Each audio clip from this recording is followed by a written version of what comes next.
নমস্কাৰ বন্ধু বান্ধৱীসকল, মোৰ চেনেল অসমীয়া চিনেমা হলৰ পৰা আপোনালোক আটাইলৈ নৱবৰ্ষৰ স্বাগতম জনালোঁ। অসমীয়াৰ আপোন বছৰৰ প্ৰথমটো ভোগালী বিহু নিচেই কাষত। এই বিহুটোৱে হওক সকলোৰে বাবে প্ৰেৰণা উৎস। সকলোৱে আনন্দ কৰক, উৎসৱমুখৰ হওক আৰু সকলোৱে যাতে পিঠা পনা খাই ভোগ বিলাসৰে এই বিহুটো অতিবাহিত কৰে। আজি বিহুটিত মই বিহু সুৰীয়া আৰু বিহু গীতেৰে সমৃদ্ধ কৰা কেইখনমান অসমীয়া ছবিৰ নাম আপোনালোকৰ আগত তুলি ধৰিব বিচাৰিছোঁ। ভিডিঅ'টি আপোনালোকে শেষলৈকে চাব আৰু আপোনালোকে মোক মৰম কৰি লাইক, কমেণ্ট আৰু ছাবস্ক্ৰাইব কৰিবলৈ নাপাহৰিব। আপোনালোকৰ অকুণ্ঠ মৰমেই মোৰ প্ৰেৰণা উৎস। ভাল ভাল সুন্দৰ সুন্দৰ ভিডিঅ' আপোনালোকৰ আগত মই তুলি ধৰিবলৈ চেষ্টা কৰিব পাৰোঁ। এই ভিডিঅ'টি প্ৰস্তুত কৰোঁতে যদি অবাঞ্ছিতভাৱে কোনো ছবিৰ নাম থাকি গ'ল তেতিয়াহ'লে ক্ষমা প্ৰাৰ্থনা।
এই ভোগালীৰ বতৰত আপোনালোকে সুস্বাস্থ্য বৰ্তাই ৰাখক,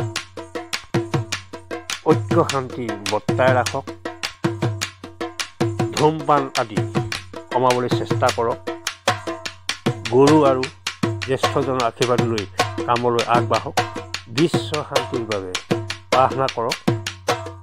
শেষত মোৰ চেনেল অসমীয়া চিনেমা হলৰ তৰফৰ পৰা আপোনাৰ আটাইলৈ মাঘ বিহুৰ শুভেচ্ছা জ্ঞাপন কৰিব। মোৰ ভিডিঅ'টি লাইক ছাবস্ক্ৰাইব কৰিবলৈ নাপাহৰিব। শেষত ধন্যবাদ।